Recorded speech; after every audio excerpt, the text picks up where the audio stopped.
सभी मित्रों को मेरा सादर नमस्कार, प्रणाम। सबके मन की बात 369 में आपका स्वागत है। आज पुनः मैं आप सभी के सामने एक विषय और उस विषय पर ये मेरे निजी विचार हैं। मैं कैसा सोचता हूँ या जीवन को क्या महसूस करता हूँ, उसके आधार पर ही मैं आज ये वीडियो आप लोगों के सामने प्रस्तुत कर रहा हूँ। इसका विषय है जीवन और जीवन जीना। जीवन को जो माना गया है वो शरीर की समय के आधार पर जो गतिमान यात्रा है उसको जीवन कहा जाता है।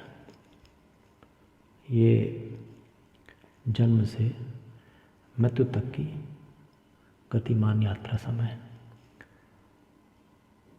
तो जो मानव शरीर जो पंच तत्वों से बना हुआ है, ऐसा शास्त्रों की जानकारी में आया है, तथा आत्मा भौतिक ऊर्जा के साथ एकात्म होकर द्वैत के सिद्धांत पर युग में स्थिर रहता है। मानव शरीर उसको जीवन या लाइफ कहा जाता है कि मानव का ये जीवन या मानव जीवित है। अर्थात शरीर जो पंच तत्वों से निर्मित होता है वो आंतरिक अभौतिक ऊर्जा या चेतना या आत्मा के सामंजस्य या संयोजन के साथ शरीर से प्रसव द्वारा गर्भ से प्राकृतिक रूप में संसार में आता है। और इस प्राकृतिक घटना को अपन लोग हम सभी जन्म के रूप से पहचानते हैं, यह सभी को ज्ञात है। और एक अनिश्चित समय काल वो कुछ भी हो सकता है। शरीर का सामंजस्य युग्म आंतरिक ऊर्जा के साथ नहीं रहता, विलग हो जाता है। शरीर जो रहता है वो स्वयं के जो उसके घटक होते हैं, अवयव होता है, उसमें विभक्त हो जाता है। या हम लोग जिसे अंतिम संस्कार कहते हैं उस रूप से विभक्त कर दिया जाता है। इसके रीति रिवाज अलग अलग। और जो आंतरिक भौतिक ऊर्जा होती है वो अपने मूल स्वरूप में अंतरिक्ष में या आकाश में लौट जाती है या विद्यमान रहती है। तो शरीर के इस घटनाक्रम को, जिसमें आत्मा शरीर से अलग होती है, उसको हम सभी मृत्यु के रूप से पहचानते हैं। ये सभी को पता लगभग, मैंने बताया इसलिए कि थोड़ा अच्छा होता है जानकारी देते हैं।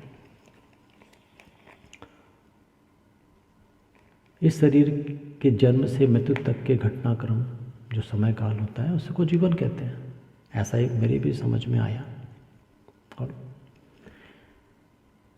तो ये लगता भी है ऐसा कि जो समय जन्म से मृत्यु तक का होता है वही जीवन होता है। और ये जो जीवन होता है वो शरीर और आंतरिक ऊर्जा का जो व्यवहार होता है वो ब्रह्मांडीय और प्राकृतिक व्यवहार पर निर्भर होता है या निश्चित होता है। शरीर आत्मा या चेतना के माध्यम से ही समस्त प्रकृति और ब्रह्मांडीय नियमों का पालन करती हुई कर्मशील रहता है। और ये जब कर्मशील रहता है, इसी को जीवन देखते हैं कि जीवन अपना काम कर रहा है, जीवन वर्किंग प्रोसेस में। यदि इसको गौर से देखेंगे, इस पर यदि आप ध्यान देंगे तो ऐसा समझ में आता है कि शरीर की सभी कोश की अनैच्छिक क्रियाएं, जिसमें शरीर का विकास क्रम, जब बच्चा पैदा होता है उसका विकास अपने आप होने लगता है। हृदय के संचालन का, रक्त के संचालन का, श्वास के संचालन का, शरीर की आंतरिक जो भौतिक रासायनिक क्रियाएं होती हैं या बाह्य क्रियाएं जो परिस्थितियों के साथ, मौसम के साथ अपने अपने नियमों का पालन करती हैं, ये स्वभूत रूप से इस पे किसी शरीरधारी का या मानव का बस नहीं होता। ये प्राकृतिक नियम से स्वयं ही संचालित रहती है। ये सभी को समझ में आना चाहिए, आता है, काफ़ी लोगों को आ जाता है। इसी प्रकार आपकी आंतरिक क्रियाएं जो आपके मस्तिष्क मन में होती हैं, जो अहम हिस्सा होता है मानव के जीवन का, उसमें विचार की क्रियाएं, भाव की क्रियाएं बस निरंतर चलती रहती हैं, आती जाती रहती हैं। आप देखेंगे इसको कि उसको रोकना मुश्किल होता है। इस पर भी मानव का कोई नियंत्रण नहीं होता, मतलब मानव मन पे और मानव शरीर पे मानव को खुद का नियंत्रण नहीं होता है। कुछ लोग योगा और विपश्यना वगैरह से करते हैं, उसकी चर्चा कभी और वीडियो में करेंगे कि वो क्या है, अध्यात्म की वो कौन सी गति है। इसका मतलब है कि किसी के प्रति क्रोध का विचार, किसी के प्रति प्रेम का विचार, किसी के प्रति करुणा का भाव, या किसी के प्रति आभार का भाव, या किसी के प्रति दया का भाव या सहयोग का भाव, ये स्वयं ही आ जाता है और आप कर बैठते हैं वो चीज़, वो कार्य को आप फलीभूत करते हैं। ये सब तो जीवन में होता ही रहता है। तो अब मानव जीवन किस चीज़ को अपना जीवन कहता है? यदि आज के परिप्रेक्ष्य में देखा जाए तो मानव किस चीज़ को अपना जीवन कह रहा है? मानव जो अपने मन के द्वारा कुछ विचार, भाव, इच्छा या कामना करने पर, उसके आधार पर जो भी कर्म किए जाते हैं या जो भी लक्षित कर्म, जिसका कोई लक्ष्य होता है, वो करते हैं। किसके लिए करते हैं? अपनी कामना या इच्छा पूर्ति के लिए। और वर्तमान समय में इसी को मानव जीवन जीना भी कहता है कि मैंने अपने लक्ष्यों की पूर्ति कर ली, मेरा जीवन हो गया, मैंने जी लिया। तो अभी के वर्तमान समय में और अभी के समय काल में इस तरह की भ्रांति है लोगों के मन में कि जो ये कर्म, लक्षित कर्म है, यही जीवन है। इन लक्षित कर्मों में पद पाना, प्रतिष्ठा पाना, शिक्षा पाना, धन संपदा पाना, विवाह कर लेना, संतति का जन्म देना, उनकी जिम्मेदारी निभाना, माँ बाप की जिम्मेदारी निभाना, परिवार का संचालन, सामाजिक कार्य में अपना जो योगदान देता रहता है, उसी को जीवन कहता है। कह भी सकते हैं उसको, लगता भी है जीवन जैसा, पर ये मेरे हिसाब से ये पूर्ण जीवन जीना नहीं है। क्योंकि इन सब की प्राप्ति के बाद भी समाज में बहुधा लोगों में असंतोष, अप्रेम, तनाव, अशांति, क्रोध का भाव देखा जाता है कि आदमी संतुष्ट नहीं अपने जीवन से, सब चीज़ पाने के बाद भी संतुष्ट नहीं। जो वो चाहता था वो करा, उसके बाद भी वो संतुष्ट नहीं है। तो मैंने अवलोकन किया अपने जीवन पर और कुछ आसपास के मित्रों के जीवन पर या परिवार के जीवन पर कि ये होता क्या है, हो क्या रहा है। तो जब आत्मा असंतुष्ट रहती है, असंतोष का भाव बना ही रहता है, तो आखिर क्या चीज़ है जिसको हम समझ नहीं पा रहे हैं, हमारी समझ में नहीं आ रहा है। इसको जानना बेहद ज़रूरी है। और मैंने चिंतन किया, मैंने थोड़ा पढ़ा लिखा, तो मुझे जो समझ में आया मैं आज उसकी विशेष रूप से बात करूँगा। तो यदि जीवन समय काल की यात्रा है जो जन्म से मृत्यु तक होती है, तो फिर जीना क्या है? तो प्रश्न उठता है कि फिर जीवन जीना क्या है? जीवन तो है, पर जीवन में जीने का क्या मतलब? लोग भी कहते हैं, माँ बाप भी कहते थे, बड़े बुजुर्ग कहते हैं, अपने से प्रेम करने वाले भी कहते हैं कि अपना जीवन जियो, जीवन जीने दो और जियो और जीने दो, लिव योर लाइफ। तो लाइफ तो समझ में आती है, पर ये लिवनेस क्या है, ये जीना क्या है? तो इस पे जो भी मैं बात करूँगा वो मेरे खुद के विचार हैं, मेरी समझ में आपके साथ शेयर कर रहा हूँ। हो सकता है इसमें कुछ कमी रह जाए तो वो आप मुझे शेयर कर सकते हैं। इससे पहले कि हम जीने को समझें तो जीवन के गुणधर्म को पहले समझ लेते हैं कि जीवन का गुणधर्म क्या है, या जीवन यात्रा के गुण या लक्षण क्या हो सकते हैं। तो इस पर मैं सबका चाहूँगा कि इसको गौर से सुनें और आप इसको समझ सकते हैं कि जो जीवन की यात्रा होती है ना, वो अनिर्धारित होती है, अनशेड्यूल्ड। उसकी अवस्था निश्चित होती है, अनकंडीशनल।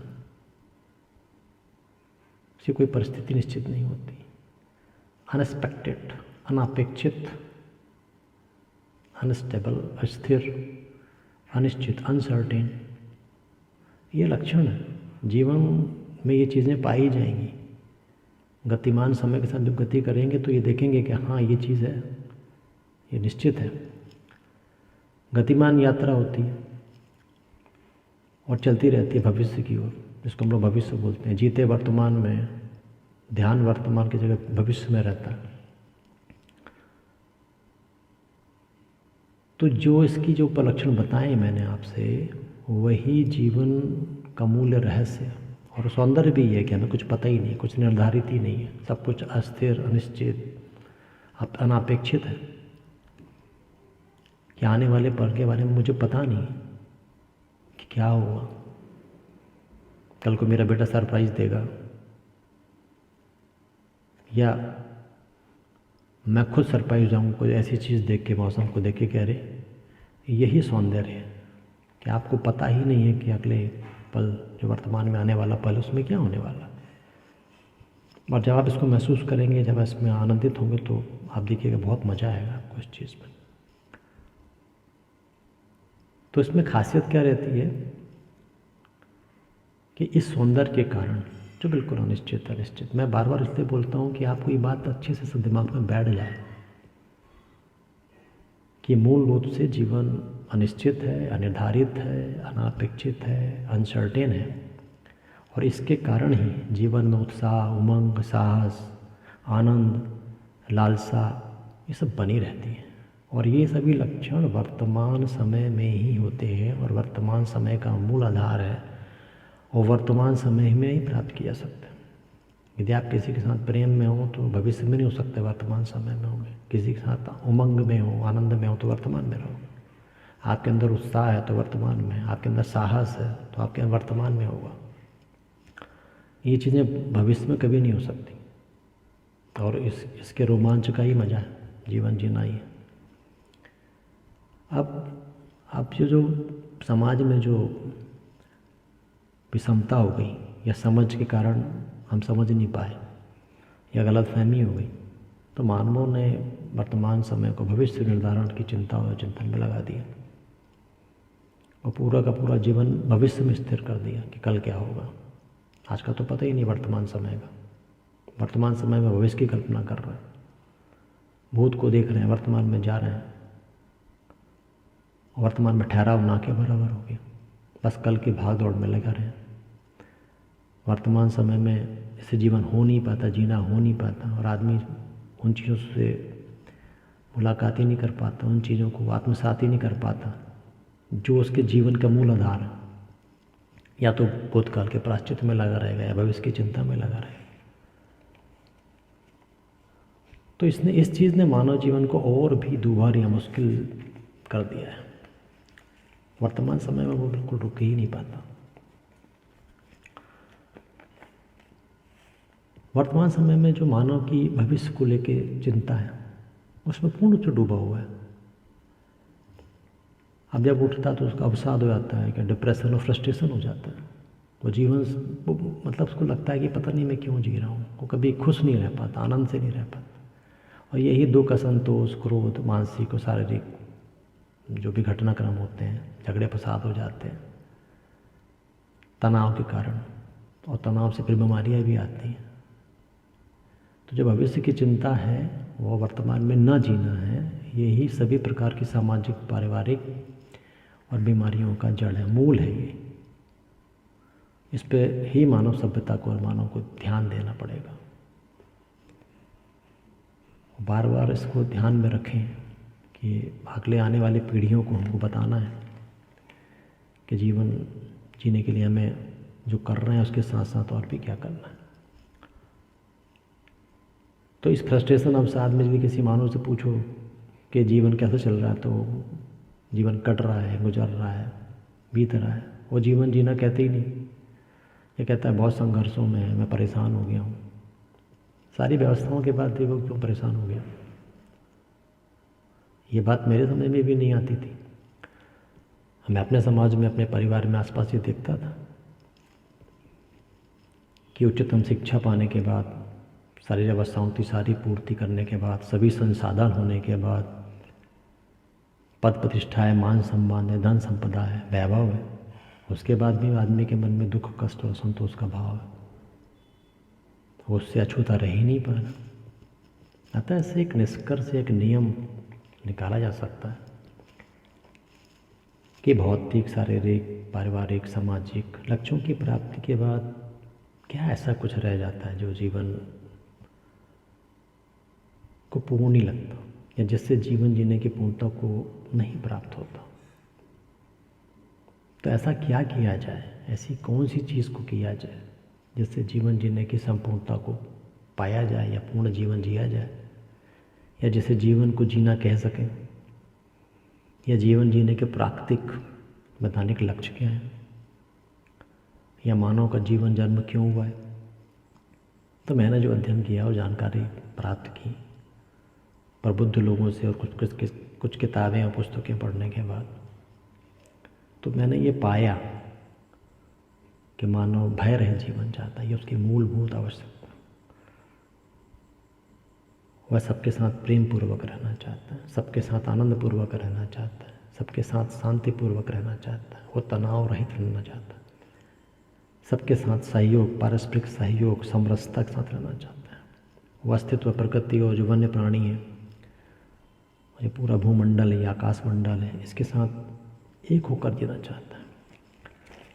ये किसी से पूछेंगे तो वो ये जवाब यही देगा कि हाँ, मेरा जीवन इस तरह का होना चाहिए, पर नहीं, या पूछा तो नहीं है, वो चीज़ें नहीं प्राप्त उसको।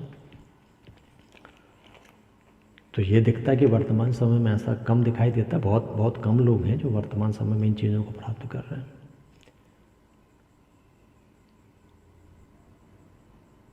तो वर्तमान समय में मानव के जीवन के साथ क्या होना चाहिए, जैसा वो सबके साथ प्रेम पूर्वक हो, वो भ्रम भय रहित हो, मानव के अंदर उमंग उत्साह हो, सबके लिए प्रेम हो, सबके साथ जीना चाहता हो, परस्पर सहयोग में जीना चाहता हो। तो यदि वो ये सीख लेता है, इस चीज़ को यदि वो समझ लेता है कि ये चीज़ें जो मेरे जीवन में बचपन में थी मेरे पास, वो मिसिंग है, तो शायद उसको पूर्ण जीवन जीने की कला पुनः आ सकती है। यदि आप आधुनिक युग में देखेंगे, जो काफ़ी समय से चला आ रहा है, कहते हैं कि 200 शताब्दी से हम आधुनिक युग में प्रवेश कर चुके थे, मतलब 1600 ईस्वी में, सन 1600 में।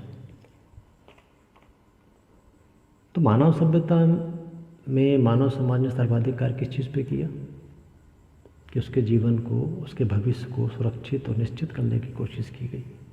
ऐसे कार्यों, ऐसे विकास, ऐसे संसाधनों का प्रयोग किया, या ऐसे आविष्कारों को बनाया गया जिससे मानव का जीवन निश्चित हो जाए और अपने विभिन्न कार्यों को निश्चित कर सकें। घड़ी बनाई, टाइम कैलकुलेट किया, चीज़ों को, परिस्थिति की फिर गर्मी है तो एसी लगा रहे हैं, ठंड है तो फिर वार्म हीटर या कूलर चला रहे हैं। मतलब वो बिल्कुल पूरी तरीके से प्रकृति के विरुद्ध जा रहे हैं, विरोध में जा रहे हैं। वर्तमान में जो है उससे विरोध में जा रहे हैं। उनको ताज़ा खाना चाहिए तो फ्रिज में रख रहे हैं, 3 दिन पहले सब्जी लाई बोलता फ्रेश सब्जी। अब उसका आनंद कहाँ से आएगा? जो सब्जी, ताज़ी सब्जी का जो वर्तमान सब्जी तोड़ी उसको बनाने का जो रसास्वादन होता है वो 3 दिन बाद का थोड़ी ना हो। कभी आप भी अनुभव करके देखिए। तो सारी की सारी उसकी मानव की जितनी चिंतन और चिंता है वह भविष्य को सुरक्षित तो निश्चित कर ले, बस हर चीज़ निश्चित तो सुरक्षित की जा रही है। अब इसमें आप यदि गौर से देखेंगे आप तो जीवन का जो मूलभूत लक्षण है, जो मैंने पहले बताया और आपको बार बार रिपीट इसलिए करता हूँ कि आपको समझ में कि जीवन तो अनिश्चित, अनिर्धारित, अनपेक्षित, अस्थिर, विभिन्न विपरीत परिस्थितियों वाला, ये प्रकृति का स्वभाव ही परिवर्तनशील है, निरंतर परिवर्तनशील, बिल्कुल सेकंड पे सेकंड। यदि घटी और पल, यदि आप लोग समझते हो कि घट और पल में भी परिवर्तित हो जाता है, सेकंड के 1000वें भाग में परिवर्तित हो जाता है। तो फिर मानव जीवन और उसके जीने को किस प्रकार से निश्चित, निर्धारित और स्थिर किया जा सकेगा जब प्रकृति ही नहीं है उसकी ऐसी? हाँ, यदि मानव जीवन की गति और स्वभाव को सहजता से स्वीकार कर लें कि ये ऐसा है तो शायद वो जीवन जीने के जो आनंद को है, जो उमंग उत्साह को है, जो प्रेम को है, रोमांच को, उसको प्राप्त कर सकता है।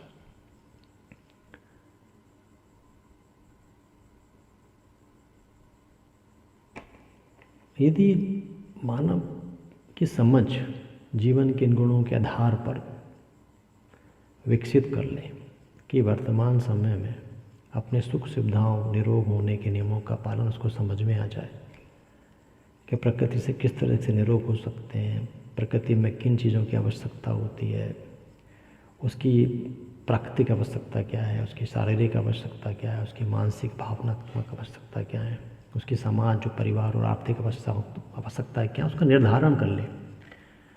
अभी निर्धारित नहीं है, अभी जितना हो सके करते हैं, और वो करते करते फिर वो उनका जीवन ही समाप्त हो जाता है, पर वो जीवन के आनंद को प्राप्त नहीं कर पाते।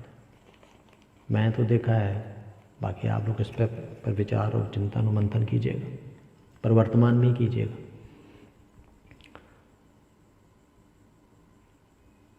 तो मूल रूप से यदि हम कहें कि जितने मानव हैं, जितने मैंने देखे समझे, मैं भारतीय प्रांत की बात कर रहा हूँ, मैं अभी यूरोपियन कंट्रीज और विश्व के विभिन्न भागों में नहीं गया, इसलिए उसकी बात नहीं करता। जिसका अनुभव उसी की बात करूँगा कि मानव अपनी अभी भौतिक आवश्यकताओं, सामाजिक पारिवारिक आवश्यकताओं, आर्थिक आवश्यकताओं को जो कर्तव्य जिम्मेवारी है, बस उसी को जीवन कह रहा है कि बस मैंने कर लिया, हो गया, मैंने ये किया, मैंने वो किया। जीवन कहता कह सकता नहीं, उसका खुद का विश्लेषण है जीवन के बारे में। यदि मानव को यह समझ में आ जाए कि क्या क्या ऐसे गुणधर्म आवश्यक हैं जो जीवन को पूर्ण करने के लिए, जीने के लिए हमको जानने चाहिए, समझने चाहिए, स्वीकार करने चाहिए, और मानव यदि उनको स्वीकार कर ले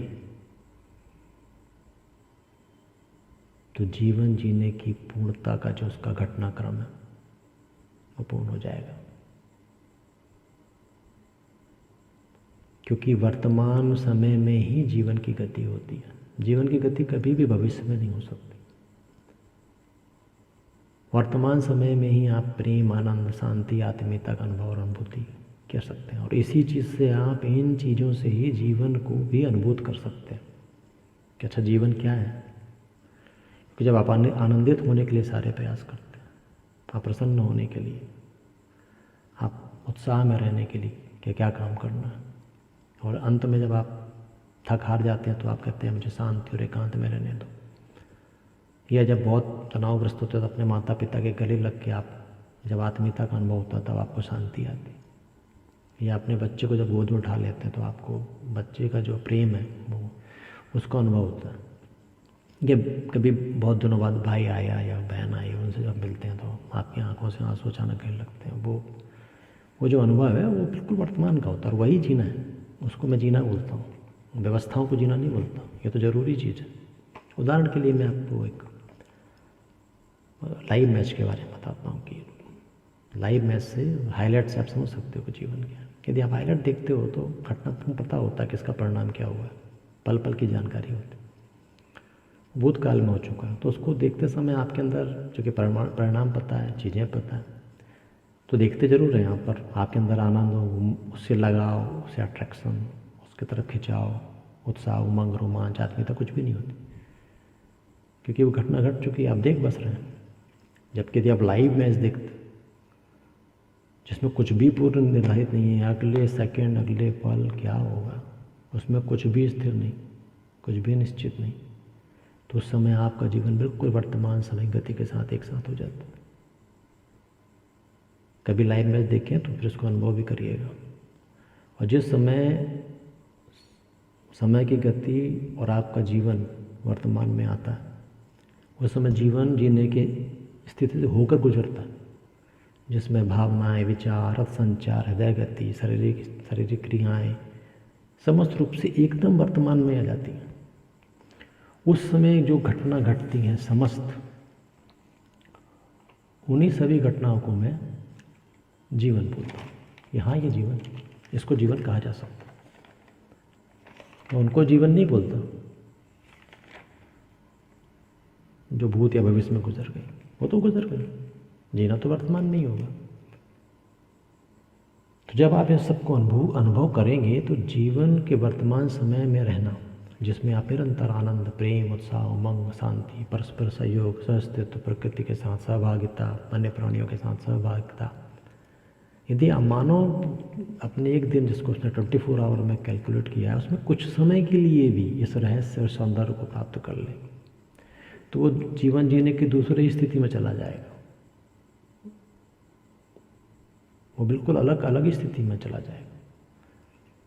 और इसके लिए मैं आपको मैं जो गुजरा हूँ उसका उदाहरण दे सकता हूँ कि आप सभी भी बचपन या बाल्यकाल की अवस्था से गुजरे, आप सभी को याद होगा ये बचपन में आनंद, प्रेम, उत्साह, उमंग, स्फूर्ति, तनाव रहित शांतिपूर्ण जीवन कैसे व्यतीत हो जाता था। परिवार के साथ, भाई बहनों के साथ, पड़ोसियों के साथ, मित्रों के साथ, संग बस समय गुजर गया, पता नहीं कब दिन से रात हो गई, कब सुबह से दोपहर हो गई। वो जीना था, वो उसको जीना मैं बोलता हूँ, वो समय ही जीना था। और अब आप उसको ही मिस करते, आप उसी को कहते हो कि यार ये जीवन से पता नहीं क्यों चीज़ निकल गई, अब नहीं प्राप्त हो रही।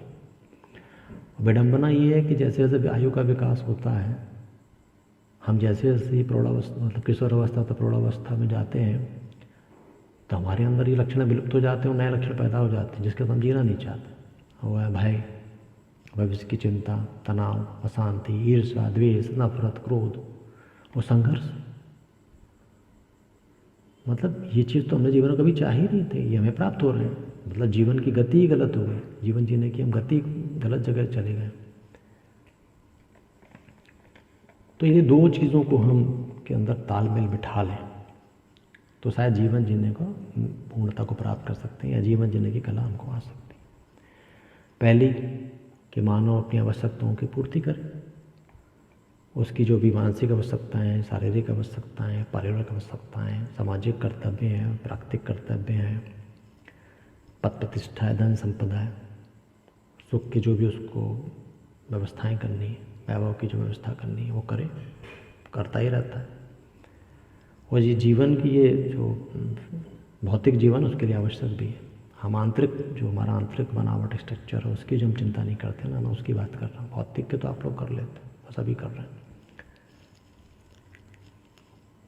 तो जो पहले मैंने बताया वो आंतरिक स्थितियाँ हैं, वो आंतरिक स्थितियों को जब आप पूर्णता से प्राप्त करेंगे तो ही आपका पूर्ण जीवन जीने की स्थिति में आ जाएंगे।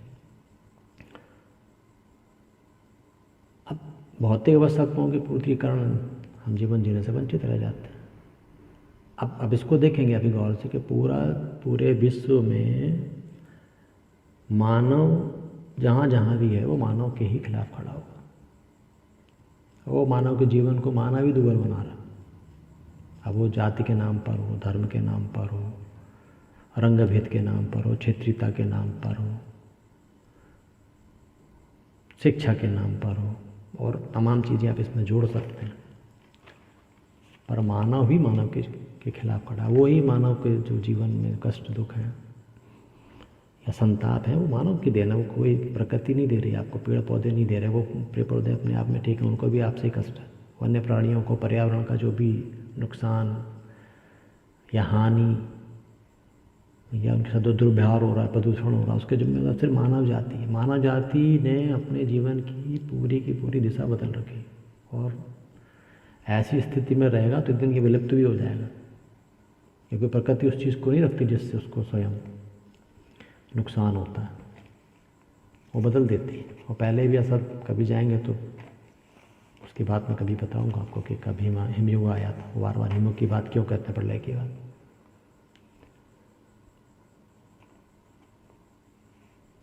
जब तक मानव अपने साथ, समस्त के साथ, मतलब प्राणी, प्रकृति, मानव जाति, वन्य प्राणी, जंगल, पेड़ पौधे, जब इन सब के साथ आनंद से, प्रेम से, तनाव रहित, उमंग हो, उत्साह हो, भयमुक्त जीवन हो उसका, जब इस तरीके से वो रहना सीख जाएगा तो मैं ऐसा कहूँगा या आपको ऐसा कहना चाहिए कि वो जीवन जीने की कला सीख गया है। और यदि इनकी पूर्णता नहीं कर रहा स्वयं के अंदर अपने लिए, तो मैं ये कहूँगा कि उसने अभी जीवन जीना सीखा नहीं है। वो वही काट रहा है, गुजार रहा है, कट रही है, बीतने दो। तो मैं ये भी कहूँगा कि शायद मानव को सभ्य होना भी बाकी है। अभी उसको सभ्य होने का शिक्षा नहीं प्राप्त, सभ्य होने की समझ ही नहीं आई, और ना मानव अपने को इस बात के लिए प्रमाणित कर पाया कि वह एक सभ्य मानव है।